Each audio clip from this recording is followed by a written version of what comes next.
शिव की कृपा बिना एक क्षण भी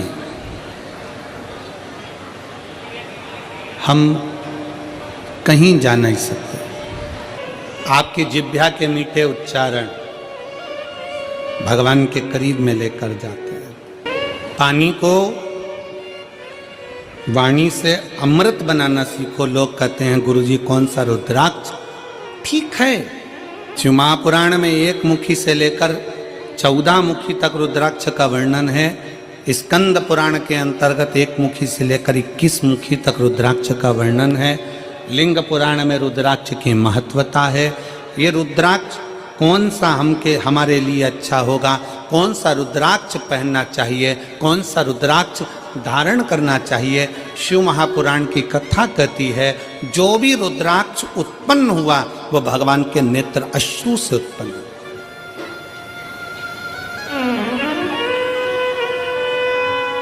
और केवल एक के मिलन से नहीं, रुद्राक्ष शंकर और पार्वती के मिलन से उत्पन्न हुआ है। मेरे शंकर, मेरे ओगढ़दानी, मेरे त्रिकालदर्शी, मेरे कैलाशी, मेरे अविनाशी, मेरे शंकर बैठे थे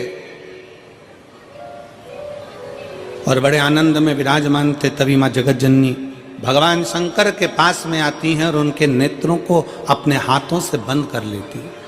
और नेत्र को बंद करने पर भगवान शंकर के नयन से जो अश्रु गिरा, उस अश्रु से रुद्राक्ष की उत्पत्ति है। अब यहां पर यह वर्णन नहीं आया कि अश्रु से 1 मुखी रुद्राक्ष हुआ, कि अश्रु से 2 मुखी रुद्राक्ष हुआ, कि अश्रु से 3 मुखी रुद्राक्ष हुआ, कि 4 मुखी हुआ, कि 14 मुखी हुआ, कि 21 मुखी हुआ। माता ने हाथ का स्पर्श किया, नेत्र बंद हुए, अश्रु नीचे गिरा, उससे रुद्राक्ष उत्पन्न हुआ। शंकर भगवान का पुत्र है रुद्राक्ष, शंकर भगवान का स्वरूप है रुद्राक्ष, शंकर भगवान का प्रतिबिंब है रुद्राक्ष।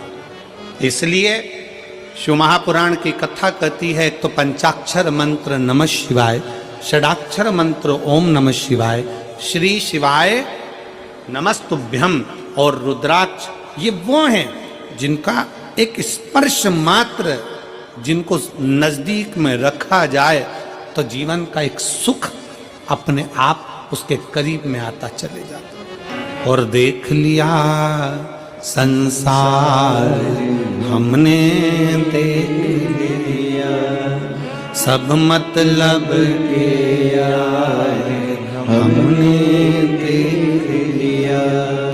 झूठे नाते झूठे रिश्ते, झूठे नाते झूठे रिश्ते, अरे झूठा है संसार हमने देख लिया, सब मतलब के यार हमने देख लिया। शिव महापुराण की कथा कहती है कि रुद्राक्ष कोई सा भी हो, 1 मुखी हो, 14 मुखी हो, 21 मुखी हो, 15 मुखी हो, 11 मुखी हो, 10 मुखी हो, 5 मुखी हो, 4 मुखी हो, पर इतना याद रखना कोई सा भी रुद्राक्ष हो, अगर आपके गले में पड़ा हुआ है, अगर वो रुद्राक्ष आपके गले में है, चाहे स्त्री हो, चाहे पुरुष हो, चाहे बेटी हो, चाहे बेटा हो, अगर उसके गले में रुद्राक्ष पड़ा हुआ है तो किसी दुनिया के व्यक्ति की सामर्थ्यता नहीं है कि वो आपको धोखा दे दे और आपसे छल कर कर चले जाए। तन मन और धन अगर भगवान में नहीं लगते, ठाकुर में नहीं लगते, तो ठेके पे लग जाते हैं। इसलिए अपने तन को भी परमात्मा में लगाओ और मन को भी परमात्मा में लगाओ, और थोड़ा धन हो तो उसको भी परमात्मा में लगाओ, तो गलत जगह पर नहीं जाए। और याद रखना, अगर घर के बच्चे तुम्हारे गलत संगति में जा रहे हैं, कहीं ठेके तक पहुंच रहे हैं, मदिरा की दुकान तक पहुंच रहे हैं, गलत व्यसन तक पहुंच रहे हैं, समझ लेना कि कहीं ना कहीं हमारी चूक हो रही है। जब माता सती भगवान शंकर से विवाह करती हैं, जब माता सती भगवान शिव से विवाह करती हैं, तो भगवान शंकर से विवाह कर कर माता सती बड़े प्रेम से, आनंद से, उत्साह से, आनंद के साथ रहती हैं। और शिव महापुराण की कथा में देवी भागवत में एक प्रसंग आता है कि देवी भागवत में एक प्रसंग आकर कहा जाता है कि माता सती अगर अपने परिवार के साथ भी अगर कहीं बाहर निकल कर जाती थी तो माता सती के नेत्र नीचे की नीचे ही रहते थे। होना चाहिए। बहन, बेटी और पत्नी के नेत्र अगर झुके हैं तो उसके घर के भाई, बाप और पति का सिर कभी नहीं झुकता है। गलत सोच, गलत विचार, गलत दृष्टि हमको गलत मार्ग की ओर लेकर चली जाती है और फिर वही दुख, वही तकलीफें हमारे जीवन में आती है। कभी कभी अपने मन में विचार लाइएगा कि बिंदुक जब चोरी करता था, बेकार काम करता था, गलत काम करता था, तो उसके लिए शंकर भगवान जजमान बनने की क्या जरूरत थी? शिव जी को जजमान बनने की क्या जरूरत थी? शंकर जी को कथा सुनने की क्या जरूरत थी? उसकी मुक्ति के लिए शंकर जी ने क्यों प्रयास किया? क्योंकि बिंदुक चोर नहीं था, बिंदुक छली नहीं था, बिंदुक ब्राह्मण होकर भी प्रपंच नहीं करा। पर पत्नी चंचुला ऐसी आई और उस चंचुला ने कह दिया तुम्हारे यहाँ धन नहीं है, तुम्हारे यहाँ वैभव नहीं है, तुम्हारे यहाँ दौलत नहीं है, जाओ कहीं से भी लाओ। बिंदुक ने कहा मैं ब्राह्मण हूं और सुन मेरी आय इतनी नहीं है, मैं इतना नहीं कमा सकता। तो पत्नी ने कह दिया चोरी करो ना। पर दुनिया के लोगों को यह नहीं मालूम, चोरी करने वाला हमेशा चोट्टा की चोट्टा ही रहता है। चोट्टे का कभी प्रमोशन नहीं होता। जिसका धन चले गया, उसकी अगर चेन गई, सामान गया, तो ये तो है कि बाबा उसको कहीं से कम आज नहीं तो कल, महीने 2 महीने में 3 महीने में उसको वापिस बड़ा मंगलसूत्र, वापिस बड़ी चेन भोलेनाथ उसको दिला देगा। पर चोट्टे का प्रमोशन नहीं होगा, चोट्टा चोट्टा ही रहेगा। और तुम खुद देख लो कितने चोट्टे, कितना सामान चोरते। और आप लोगों से हम बार बार व्यासपीठ से कहते हैं, बार बार निवेदन करते हैं, जितनी कथा होती है हर कथा में कहते हैं अपनी चेन, कीमती सामान, मंगलसूत्र, अपने मोबाइल, कीमती कीमती सामान, डायमंड, हीरा, सोना, चांदी, सब अपने घर छोड़कर आओ। क्योंकि जो डायमंड से बड़ा डायमंड है मेरा शंकर ओगड़दानी त्रिकालदर्शी कैलाशी, उसकी कथा सुनने के लिए जा रहे। अपना जेवर अपने घर, 2 चीजें अपने घर में रखो कथा में आने से पहले, एक जेवर, दूसरा तेवर। तुम कितने बड़े भी कुछ भी हो, अपने घर के हो, यहाँ तेवर भी मत दिखाओ कथा में आने के बाद। तुम मुझे जानते नहीं हो, फोन लगाता हूं, अब भी आगे बैठने की व्यवस्था करवाता हूं। तो जेवर और तेवर दोनों घर रखिए। शिव महापुराण की कथा में ना जेवर की जरूरत है, और जम के बोल दो जरा, ना तेवर की जरूरत है। तुम्हारी पहचान होगी किसी से भी, हमारी पहचान तो उससे है जो शमशान में रहता है, सीधा। शंकर जी के पास जो भी जाता है ना, वो एक जैसा। शमशान में कोई तुम्हारे यहाँ मेरठ में भले ऐसा होता होगा कि मरने वाले को डनलफ के गद्दे पे ले जाते होंगे, हमारे यहाँ नहीं ले जाते। हमारे यहाँ तो वही 4 बांस, 40 कंडे, 4 कंधे, उत्ते में राम नाम, सत्य, सफेद और लाल कपड़ा ओढ़ा दिया, ले गए। कितना भी सेठ हो, कितना भी करोड़पति हो, कितना भी धनपति हो, कितना भी वैभवपति हो, चाहे दुनिया का कंगाल से कंगाल व्यक्ति हो, पर शंकर भगवान के दरवाजे पर शमशान में जब पहुंचेगा उसकी शान सम होगी, इसलिए उसका नाम शमशान है। वहां सबका लेवल बराबर है, कोई बड़ा नहीं, कोई छोटा नहीं। अपने घर कर हो गए, अपना जेवर, अपना तेवर अपने घर छोड़ कर आओ। यहाँ तो बाबा क्यों किया, हम तो बाबा के भरोसे चलते हैं, हम तो बाबा के भरोसे चलते हैं। ये दुनिया वाले जलते हैं, ये दुनिया वाले जलते हैं, भोले बाबा के भरोसे चलते हैं, शंभू बाबा के भरोसे चलते हैं। तो शिव महापुराण की कथा कर रही है, भगवान शंकर का चरित्र कर रहा है। कुछ आभूषण, आभूषण है मेरा शंकर। नेत्र बंद करे माने, रुद्राक्ष प्रकट हुआ। रुद्राक्ष कोई साधारण नहीं, रुद्राक्ष शिव का एक अंश स्वरूप है। हमारे मार्ग को सुलभ बनाने का काम करता है रुद्राक्ष। दक्ष प्रजापति ने जब माता सती का विवाह भगवान शिव के साथ करा था तो शास्त्र कहता है कि दहेजा में इतना अंबारियां दी गई, इतना वैभव दिया गया, इतना धन दिया गया, इतनी संपदा दी गई दहेजा में, इतना इतना सामान दिया गया दहेजा में। सती माता देख रही थी कि मेरे पिता ने हीरा पन्ना, दक्ष प्रजापति हैं, दक्षों के राजा हैं, इतना इतना आभूषण, इतना इतना धन, इतना इतना वैभव, इतना इतना पूंजी माता सती की विवाह में दिया गया, इतना वैभव दिया गया। और शिव महापुराण की कथा कहती है वो सतयुग था जिसमें सती माता के कन्यादान में इतना सारा आभूषण दिया गया था, इतना सारा धन दिया गया था। वो त्रेता युग था जिसमें राम जी के विवाह के समय पर माता सीता जी को बहुत सारा दहेजा दिया गया था। वो द्वापर होगा जिसमें भगवान कृष्ण के मंगल विवाह में दहेज दिया गया होगा। पर शिव महापुराण की कथा कहती है ये कलयुग चल रहा है।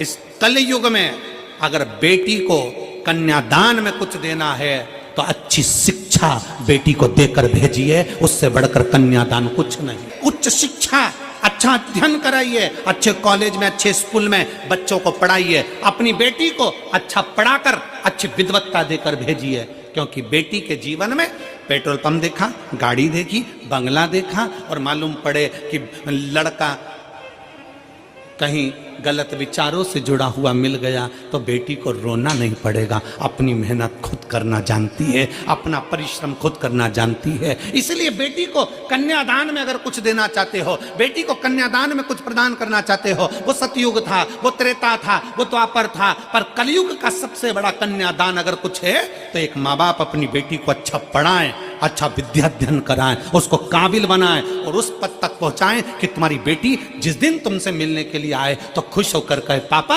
आज मेरा प्रमोशन हो गया, आज मैंने फिर एक कंपनी में आगे बढ़कर नौकरी करी है, पापा आज मुझे सम्मान मिला है, पापा आज मैंने ये किया है। माता सती के विवाह में कन्यादान में ढेर सारा आभूषण, रतन, माणिक, मोती, सोना, चांदी, हीरा, पन्ना, अंबर, पीतांबर, गाड़ी, बंगला सब दिया गया। फिर माता पार्वती जी का विवाह हुआ तो कन्यादान में कुछ नहीं दिया गया। क्यों? क्योंकि हिमालय राज की बेटी माता पार्वती भगवान शंकर की भक्ति में लीन थी। हिमालय राज ने देख लिया कि मेरी बेटी ने अच्छी शिक्षा ग्रहण कर ली है, अच्छा विद्याध्ययन ग्रहण कर लिया है, तो मेरी बेटी को अभी दहेज के समान की नहीं, मेरी बेटी तो खुद संस्कारित है। जिस घर में जाएगी वहां बंगला बना देगी, जिस घर में जाएगी वहां आभूषण ले आएगी, जिस घर में जाएगी वहां अंबर पितांबर हो जाएंगे। और हम वही सोच लेकर बैठे। लड़का जन्म लेता है और घर के लोग जब ब्याह करने का समय आता है तो लड़के के माँ बाप भी सोचने में पड़ जाते हैं, लड़की के बाप के पास में इतना सामान है, ऐसा लगता है देगा वो तो देगा, वो तो देगा, वो तो देगा, वो तो देगा, वो तो देगा, वो तो देगा, अंगूठी तो देगा, चेन तो देगा, घड़ी तो देगा। अरे तुम्हें सोचना चाहिए कि लड़की के बाप के पास में कितना भी सामान हो, पर मेरा लड़का इतना बोल्ड है वो कमाकर अपनी पत्नी को देगा और हमें भी देगा। ये बोल्डता होना चाहिए। इस कलिकाल में रहने के बाद भी हमारी सोच हम छोटी सी लेकर बैठे हैं। शंकर भगवान माता पार्वती जी के साथ ब्याह करे, हिमालय राज ने हाथ जोड़कर पूछ लिया मैं हिमालय राज हूँ, हिमालयों का राजा हूँ, बताओ शंकर भगवान तुम्हारे कन्यादान में पार्वती जी के क्या क्या दिया जाए। ये सारा महल, सारा नगर, सारी दौलत, सारी संपदा तुम्हारी है भोलेनाथ, क्योंकि तुम मेरे दामाद हो, तुम मेरे जमाई हो। बताओ तुमको क्या दिया जाए कन्यादान में, पार्वती जी के कन्यादान में क्या दिया जाए। शंकर जी जानते थे मेरा ब्याह सती से हुआ था तो कन्यादान में बहुत मिला था, कन्यादान में बहुत मिला था, पर सती के अंदर अहंकार भी बहुत आ गया था, क्योंकि मेरे पिता ने दिया है, मेरे बाप ने दिया है, ये मेरा है। और वो सती माता जलकर भस्म हो गई तो शंकर भगवान ने कह दिया कन्यादान में कुछ मत देना, बस पार्वती दे दो, उसमें अगर संस्कार होंगे तो ये दौलत लंकापति रावण को सोने की लंका देने वाला भी अपने लिए महल बना सकता है। क्या करूं कन्यादान का? माता सती को बार बार शंकर भगवान समझाते थे, हे सती अभिमान नहीं करना, हे सती अहंकार मत करना, पर सती कुंभज बाबा के आश्रम में कथा श्रवण करने के लिए गए, माता सती के अंदर अहंकार उत्पन्न हो गया। सती जी को लगा ये कथा वाचने वाला, ये कथा कहने वाला जब मुझको प्रणाम कर रहे हैं, कथा वाचने वाले जब मुझे प्रणाम कर रहे हैं, तो ये तो मेरे आगे फिर छोटे। कथा वाचने वाला जब व्यासपीठ पर बैठता है तो आप सबको नमन करता, प्रणाम करता है। बोलो करता है कि नहीं करता? हम भी आते हैं, आपको प्रणाम करते हैं, नमन करते हैं। क्यों करते हैं? क्योंकि कथा वाचने वाला बड़ा नहीं है, कथा सुनने वाला बड़ा।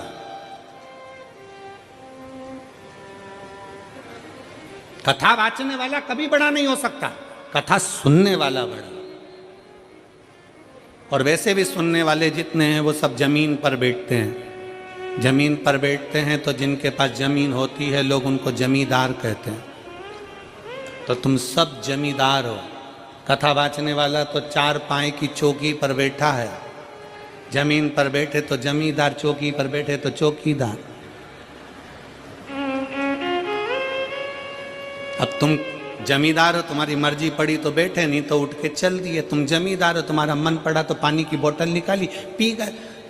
जमींदार हो तुम, तो जमीन पे बैठे हो बड़े आनंद से। जमींदार हो, तुम्हारा मन पड़ा तो चाय कूड़ ली, निपटा लिया।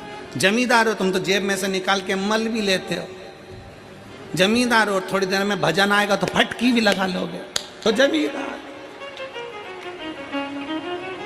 जमींदार तो कुछ भी कर सकता, बेचारा चौकीदार फंसा ना, जो हाथ जोड़ के बैठा, चौकीदार फंसा। उसको तो पूरी 3 घंटे की ड्यूटी देना है, और पूरी 3 घंटे की ड्यूटी देने के बाद फिर हाथ पैर सीधे करना है। तुम्हारा मन, तुम तो मर्जी पड़े तो कथा सुनते सुनते, और मन पड़ जाए तो फिर मोबाइल निकाल के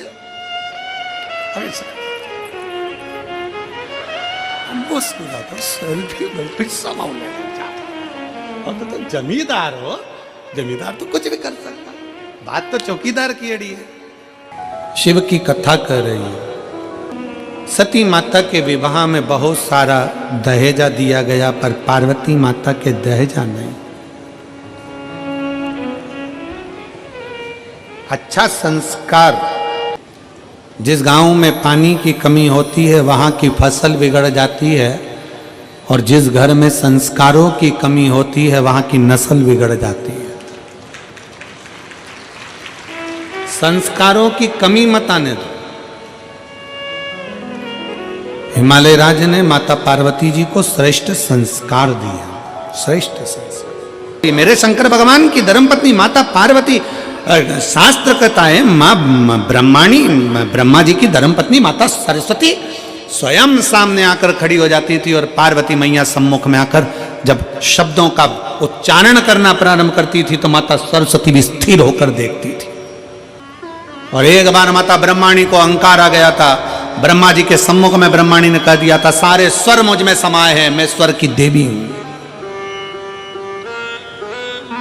सारे स्वर मुझ में समाये हैं, मैं स्वर की देवी हूं। सब कुछ मुझ में भरा हुआ है, मैं ज्ञान की देवी हूं। तब माता पार्वती जी ने सरस्वती को बिठाकर कहा था, सरस्वती ऐसे शब्द कभी ना बोलिए, अहंकार के शब्द अपने भीतर ना आना चाहिए। तब सरस्वती माता भरी सभा में जब विराजमान थी, और सभा के अंतर्गत जब स्वरों का ज्ञान प्रारंभ हुआ था, तब माता सरस्वती को फिर अभिमतता का भाव उत्पन्न हो गया था। तब देव अधिदेव महादेव ने माता सरस्वती के सम्मुख में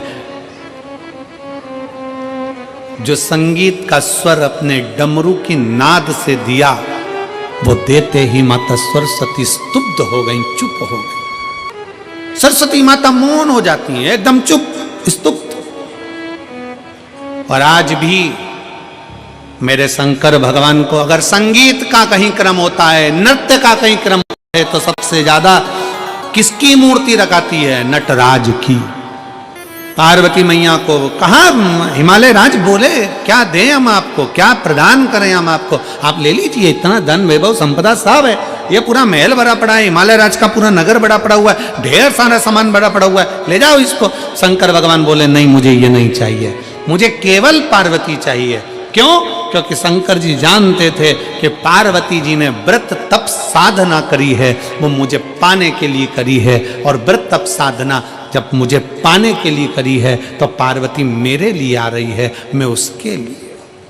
भगवान शंकर का सुंदर भाव कहता है दोनों में बनना चाहिए। शंकर पार्वती का संबंध ही एक ऐसा संबंध है। माता सती बहुत सारा दहेजा लेकर आई थी, खूब सारा सामान लेकर आई थी, क्योंकि सती माता को लगा कि मैं जिस महादेव जी से विवाह कर रही हूँ, शंकर भगवान से विवाह कर रही हूँ, सती माता को लगा कि उनके घर में कुछ नहीं है, मैं सब सामान लेकर जाऊं। पर सती मैया सामान तो ले गई, सामान के साथ में माता सती अपने पिता दक्ष प्रजापति का थोड़ा सा अहंकार भी ले गई, अभिमान भी ले गए। और कभी अभिमान लेकर मत चलो, कभी भी। सती मैया की कथा कर रही है, माता पार्वती जी का चरित्र कर रहा है कि माता सती सामग्री लेकर गई, पर साथ में अभिमान अहंकार थोड़ा सा लेकर चली गई, जिसके कारण उनका ध्यान भगवान की कथा में नहीं लग पाया, भगवान की कथा में उनका चित्त नहीं लग पाया। कुंभज बाबा कथा कर रहे थे, सती मैया का चित्त नहीं लग पाया, सती मैया का मन उच्चिष्ट हो गया, सती मैया का मन उच्चिष्ट हो गया, उनका ध्यान कथा में नहीं गया।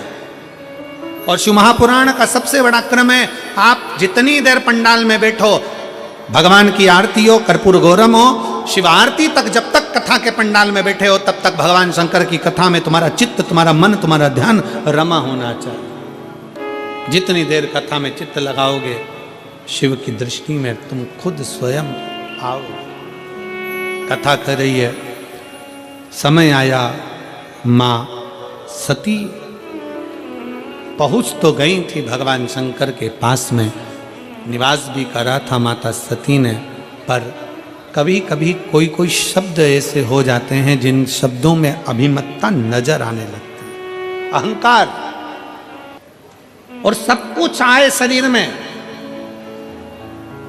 पर कभी अभिमान अपने शरीर में मत आने देना, अपने मन में मत आने देना, अपनी दृष्टि में मत आने देना। अभिमान, अहंकार, अहम अपने भीतर ना आने। अहंकार में तीन गए, धन, वैभव और वंश। ना मानो तो देख लो रावण, कौरव और कंस, तीनों अहंकार में चले गए, तीनों अभिमत्ता में चले गए, तीनों अहम में चले गए। स्वयं लंकाधिपति रावण के सामने भगवान शंकर भी जाकर खड़े हो गए थे और रावण से कह दिया था, रावण तेरे सामने राम युद्ध करने के लिए खड़े होंगे। रावण सुन, अगर तुझे मुझसे कुछ चाहिए, कोई सहयोग चाहिए तो मांग ले। रावण अगर तुझे मुझसे कुछ सहयोग चाहिए तो मांग। रावण कहता है नहीं बाबा नहीं। भोलेनाथ जी से कहता है कि मुझे तुमसे कुछ नहीं चाहिए, क्योंकि मुझ में वो बल है। सोने की लंका में रहता हूँ, सोने के महल में रहता हूँ, सोने के नगर में रहता हूँ, और पूरा मेरा जितना परिवार है ये बहुत प्रबल परिवार है। बहुत सारे मेरे नाती पंती, मेरे भाई बंधु हैं, ढेर सारे असुर राक्षस मेरे साथ जुड़े हुए हैं। मुझे कुछ नहीं चाहिए, मुझे नहीं चाहिए। शंकर भगवान तो बोले थे तुझे कुछ चाहिए तो बोल, क्या दिया जाए तुमको? तुम युद्ध करने के लिए जाओगे, तुम्हें अगर कुछ चाहिए हो तो बोलो। पर रावण ने कह दिया कि महाराज मुझे अब कुछ नहीं चाहिए, मेरे पास सोने की लंका है, मुझे अब कुछ नहीं चाहिए, मेरे पास में इतना वैभव है, मुझे अब कुछ नहीं चाहिए, मुझे इतना सब कुछ प्राप्त हो गया, मैं करूंगा तो करूंगा, क्या करूं मैं इसका? मुझे नहीं चाहिए, मुझे ये वैभव, मुझे ये धन कुछ नहीं। और ना भगवान शंकर ने कहा वैभव और धन जाने दे, अगर तुझे युद्ध में राम तेरे सामने होंगे, रावण फिर समझ ले कि राम तेरे सम्मुख में होंगे, अगर युद्ध में कुछ चाहिए हो तो बोल। फिर भी शंकर भगवान के सामने रावण कहता है मैं बड़ा वीर हूं, मैं बड़ा प्रबल हूं, मुझे कुछ नहीं चाहिए, कुछ नहीं, क्या करूंगा मैं लेकर? समझाने का काम था भगवान शंकर का, अगर कुछ लगता हो तो ले लीजिए। पर रावण अभिमत्ता में नहीं लिया। आखिरी में भगवान रावण को देने के बाद में फिर भगवान राम जब पार्थिव शिवलिंग का निर्माण कर रहे थे, और पार्थिव शिवलिंग का निर्माण मेरे भगवान राम करते हैं, निर्माण कर कर सम्मुख में प्रकट करते हैं। शंकर भगवान राम जी के सामने भी आकर खड़े हो गए। राम जी के सामने मांगो, राम तुम्हें क्या चाहिए? भगवान राम से भगवान शंकर करे कुछ मांगना हो तो मांग लो। राम जी कहते हैं बस इतना सा वर मुझे चाहिए, इतनी सी कृपा कर दीजिए, इतनी सी दया कर दीजिए, इतनी सी करुणा कर दीजिए। भोले बाबा सामने युद्ध के मैदान में लंकाधिपति रावण होगा, वो आपका भक्त है, शिव तत्व की प्राप्ति भगवान शंकर स्वयं राम जी के सम्मुख में कर रहे हैं। राम जी, मैं गया था लंकाधिपति रावण के पास में, मैं पहुंचा था रावण के नजदीक में, और रावण से भी मैंने कहा था कुछ चाहिए हो तो मांग ले। रावण ने कुछ नहीं लहा, कुछ नहीं लिया। राम जी, आपके सम्मुख में भी मैं आया हूं, मांगो, बताओ आपको क्या चाहिए। राम जी कहते हैं, प्रभु कुछ भी नहीं, केवल सामने आपका जो शुभभक्त होगा लंकाधिपति रावण,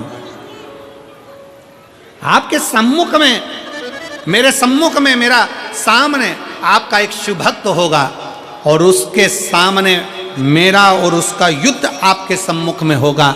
बस इतनी कृपा करना।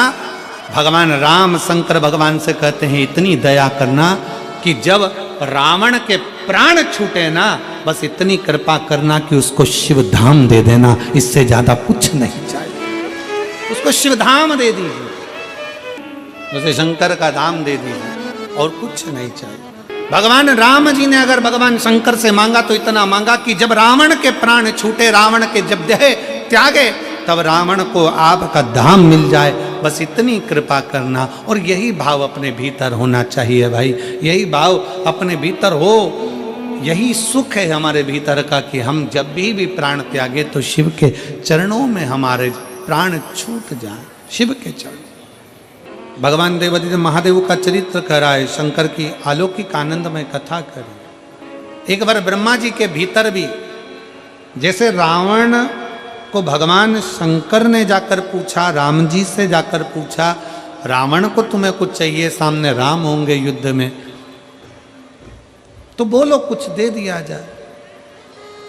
नहीं, राम जी से कहा कि तुमको कुछ चाहिए, तो राम जी ने केवल इतना ही मांगा कि रावण के जब प्राण छूटे तो शंकर भगवान आपका भक्त आपके धाम पर चले जाए। भगवान शिव उसको स्वीकार करते हैं। ऐसा ही एक क्रम शिव महापुराण के अंतर्गत आता है कि ब्रह्मा जी के मन में भी एक बार अभिमत्ता झांकी, ब्रह्मा जी के हृदय में भी एक बार कुछ अहंकार उत्पन्न, ब्रह्मा जी के भीतर भी अभिमत्ता थोड़ी सी प्रकट हो गई, और ब्रह्मा जी के मन में आ गया कि मैं सृष्टि का पालन करता हूं, मैं सृष्टि का पालन करता हूं, सब कुछ मैं हूं, सर्वस्व में हूं। तब भगवान नारायण ने उनको समझाया, भगवान नारायण ने उनको कहा, आप ये सोचना बंद कर दो कि सर्वस्व आप कर रहे हैं, सब कुछ आप कर रहे हैं। कई बार परिवार में भी ऐसा योग बन जाता है, हमारे परिवार में, हमारे कुटुंब में कई बार हम सोचते हैं, बुजुर्ग माताएं कई बार बातों में कह जाती हैं, वो तो मैं जिंदा हूं ना इसलिए ऐसा हो रहा है, जिस दिन मैं मर गई आटे दाल का भाव मालूम पड़ जाएगा। कई बूढ़ी माताएं कहती हैं, अभी मैं बैठी हूं इसलिए सही चल रहा है, जिस दिन मैं मर गई आटे दाल का भाव मालूम पड़ जाएगा। तो जो तुमसे कहे ना कि मैं मर गई तो भाव मालूम पड़ जाएगा, उनसे कहे तो आधे घंटे के लिए मर जा।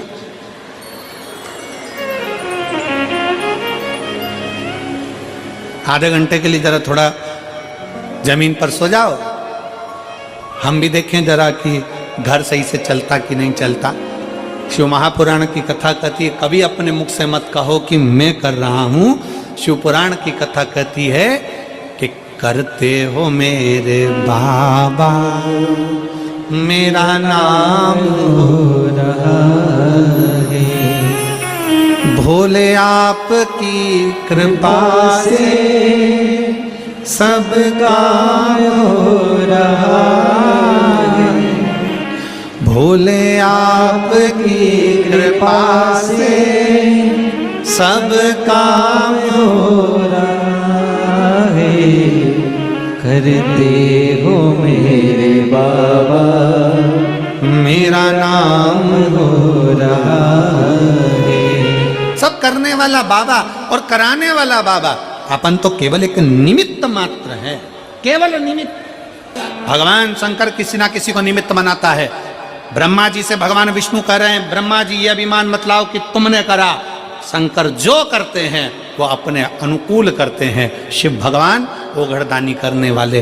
तो भगवान ब्रह्मा जी ने कहा ये शंकर कौन है, शिव कौन, मैं नहीं मानता। तब ब्रह्मा और भगवान विष्णु ने एक पर्वत को घुमाना प्रारंभ करा, और पर्वत को घुमाना प्रारंभ करा तो उस पर्वत में एक अग्नि का खंभ प्रकट हुआ, जो ज्योतिर्लिंग के रूप में शंकर के स्वरूप के रूप में प्रकट हो गया। बोल विश्वनाथ भगवान की जय। भगवान शंकर का एक स्वरूप, एक लिंग स्वरूप प्रकट हो जाता है। भगवान ब्रह्मा जी उसका शीश देखने के लिए ऊपर जाते हैं, भगवान नारायण उसका चरण ढूंढने के लिए जाते हैं। शिव महापुराण की कथा कहती है शंकर के शिवलिंग में 33 कोटि देवता विराजमान है। ना उसका चरण देखने के लिए जाओ, ना शीश देखने के लिए जाओ, तुम तो हृदय से शंकर को रिझाने के लिए एक लोटा जल चढ़ाने के लिए जाओ। जब एक लोटा जल चढ़ाने के लिए शंकर के मंदिर तक जाओगे, शंकर तुम्हारे उस लोटे भर जल को खाली नहीं भेजेगा। जल लेने के बाद लोटा खाली नहीं होता। शंकर जी के ऊपर चढ़ाया गया जल का लोटा कभी खाली घर नहीं जाता। शिव महापुराण की कथा कहती है उस लोटे में स्वयं लक्ष्मी समाहित होकर आपके घर तक जाती है। स्वयं लक्ष्मी समाहित होकर आपके घर तक जाती है। जिस एक लोटा जल जो भगवान शंकर को समर्पित कर रहे हो, भगवान शिव को एक लोटा जल चढ़ा रहे हो, वो जल का लोटा मंदिर से, घर से अगर भरा हुआ गया है तो मंदिर से खाली नहीं आता, मंदिर से भी भरा हुआ ही आता है। ब्रह्मा जी गए ऊपर शीश देखने के लिए, केतकी के पुष्प को लिया है, गौ माता को लेकर आए। केतकी का फूल भी झूठ बोल दिया, गौ माता भी झूठ बोल दी, भगवान शंकर जी ने श्रापित कर दिया। आखिरी में ब्रह्मा जी झूठ पर झूठ बोले तो उनका शीश कट गया। शीश कटकर दूर गिरा। शंकर भगवान की स्तुति भगवान नारायण ने करी, तब वो शीश ने बट वृक्ष का रूप धारण कर लिया। शंकर जी उस बट वृक्ष के नीचे विराजमान हो गए। शिव जी का नाम बटकेश्वर महादेव पड़ गया। आज ही के दिन की कथा कहती है कि जिंदगी में अगर कोई रोग लग गया है, जिंदगी में अगर कोई तकलीफ आ गई है, जिंदगी में अगर कोई दुख आकर खड़ा हो गया है, कोई शरीर में ऐसा रोग आ गया कि डॉक्टर भी इलाज कर रहे हैं पर दवाई भी शरीर को नहीं लग रही, तो आज की कथा कहती है कि पानी को वाणी से अमृत बनाओ।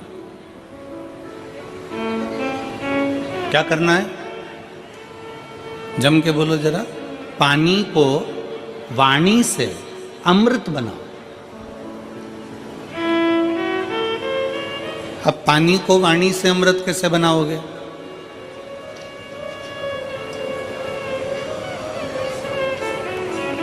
और ऐसा कोई व्यक्ति नहीं है यहाँ पर बैठा हुआ जो पानी से, वाणी के माध्यम से पानी को अमृत ना बनाए।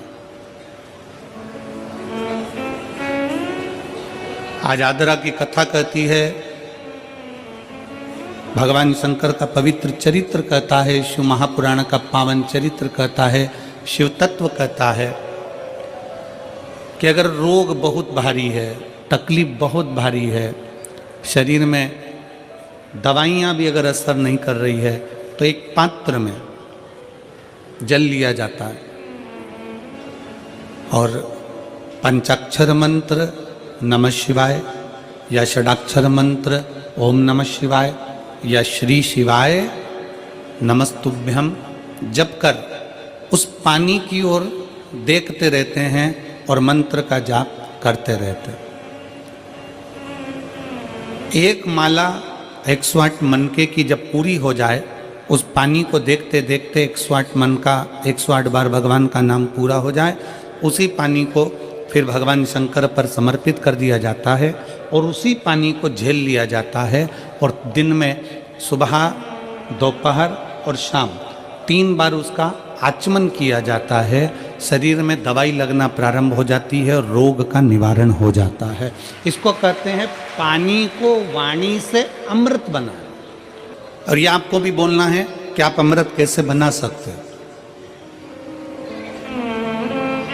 बीमारी है, तकलीफ है, बच्चा चिड़चिड़ा हो गया, माइंड काम नहीं कर रहा है, शरीर में रोग भरते चले जा रहा है, कटोरी में जल ले लो, पात्र में जल ले लो और पंचाक्षर मंत्र नमः शिवाय या षडाक्षर मंत्र ओम नमः शिवाय या श्री शिवाय नमस्तुभ्यम, जितनी देर आप जप करें उतनी देर तक उस जल पर आपकी दृष्टि पड़ना चाहिए, उस जल पर आपकी दृष्टि पड़े। जितनी देर तक आप जप रहे हैं, श्री शिवाय नमस्तुभ्यम कर रहे हैं, उतनी देर तक जल पर आपकी दृष्टि पड़े और फिर वही जल भगवान शंकर को समर्पित करें और वो जल लाकर सुबह दोपहर शाम 3 बार उसका पान करें। 3 बार क्यों? त्रिलोकी का नाथ, त्रिकालदर्शी, कैलाशी, अविनाशी, त्रिपुंडधारी, त्रिबेलपत्रधारी, त्रिनेत्रधारी, त्रिशूलधारी, त्रिपुंडधारी, त्रिलोकी के नाथ के 3 दर्शन मूल हैं। प्रातः का दर्शन जो हमें हमारे जीवन की सतमार्ग बताता है, मंगल मार्ग की ओर लेकर जाता है। दोपहर का दर्शन हमारे जीवन में हमें उलझनों से बाहर निकाल देता है और शाम का दर्शन हमें चैन की नींद सोना सिखा देता है और आनंद में रहना सिखा देता है। वो त्रिपुंडधारी को 3 दर्शन। वो कहते हैं ना कि गरीब तो इतना हूं, गरीब तो इतना हूं कि एक गधा भी नहीं खरीद सकता। गरीब तो इतना हूं कि एक गधा भी नहीं खरीद सकता और अमीर तो इतना हूं कि रात को शंकर के भरोसे घोड़े बेच कर सोता हूं। शंकर के भरोसे घोड़े बेच कर सोता हूं। गरीब इतना है कि गधा भी न खरीद पावे और अमीर इतना है कि जब सोता है चैन की नींद मेरे शंकर के भरोसे होकर घोड़े बेच कर सोता है। शिव महापुराण की कथा कहती है, एक मृत्यु वो होती है जो अटल मृत्यु होती है, जिसमें व्यक्ति मर जाता है, चले जाता है। जन्म से लेकर मरने तक के बीच में व्यक्ति 100 बार और मरने की कतार पर आ जाता है। कितनी बार? जम के बोलो जरा, कितनी बार पास में आ रहा है मृत्यु के? 100 बार। मरने वाला मृत्यु अलग है कि मरेगा, परंतु उसके पहले जन्म से मृत्यु के बीच में 100 बार तुम्हारे पास में मौत आती है। 100 बार। कहीं बीमार पड़ गए, एक्सीडेंट हो गया, कहीं कोई कार्य हो गया, कहीं दिमाग खराब हो गया, कहीं मानसिक टेंशन बढ़ गया, कहीं डिप्रेशन में पहुंच गए, कहीं किसी ने कुछ कह दिया, कहीं कुछ हो गया। 100 बार मौत, मृत्यु तुम्हारे नजदीक में आती है। किसी ने पूछा ये शंकर पर चढ़ाया गया जल श्री शिवाय नमस्तुभ्यम कहाँ काम आता है? शिव महापुराण की कथा कहती है जो अटल मृत्यु सत्य है वो तो आएगी, मरोगे उसको कोई नहीं टाल सकता, पर जो 100 बार मृत्यु तुम्हारे नजदीक में आती है, तुमने अगर कोई धर्म करा, पुण्य करा, सत्कर्म करा, शिव का नाम लिया, पंचाक्षर नाम लिया, शंकर को 1 लोटा जल चढ़ाया, श्री शिवाय नमस्तुभ्यम कहा है, समझ लो कि तुम्हारे पास में जब 100 बार मृत्यु नजदीक में आती है ना, तो तुम्हारा पुण्य, तुम्हारा भजन, तुम्हारा स्मरण, तुम्हारा मंत्र जाप, तुम्हारा 1 लोटा जल उस मौत को टालता चले जाता है और आगे बढ़ता चले जाता है। बार बार मृत्यु करीब में आती चली जाती है, पर उस मृत्यु को तुम भगवान की भक्ति से, तुम भगवान के भजन से, तुम अपने स्मरण से टाल रहे हो, तो मंत्र जाप से उसको टाल रहे हो। एक ऊर्जा अपने भीतर उत्पन्न करिए, एक बल अपने भीतर उत्पन्न करिए, अपने आप को हमें जागृत करना। शिव तत्व कहता है, भगवान शंकर की कथा कहती है कि पानी को वाणी से अमृत बनाओ, और जब पानी को वाणी से, कई माताएं कहती हैं हमारा बच्चा नहीं सुनता, बहुत बहुत हम परेशान हो गए हमारे बच्चे के लिए, वो सुनता ही नहीं गुरुजी, हम कह के परेशान हो गए। कोई कहती है मेरी सास मेरे पक्ष में नहीं बोलती, कोई कहती है मेरी बहू मेरे पक्ष में नहीं रहती, कोई कहता हमारा बेटा नहीं सुनता, कोई कहती है हमारी बहू नहीं सुनती, कोई कहे हमारा भाई नहीं सुनता। और होता है, आज का जमाना बड़ा विचित्र है। एक बहू को समझाओ तो बहू कह देती गुरुजी मैं किसी के बाप की नहीं सुनूंगी, और बूढ़ी बूढ़ी माताओं को समझाओ तो माताएं कह देती है ये कल की आई मैं इसकी सुनूंगी। पिताजी को समझाओ तो वो कह देता है हमारी औलाद की सुन के चलेंगे, जाओ उधर। सास ससुर को समझाओ तो वो कह देते हैं मेरे को तो मेरा पति नहीं समझा पाया तो इसकी सुनूंगी। कोई किसी की सुनने को तैयार नहीं है।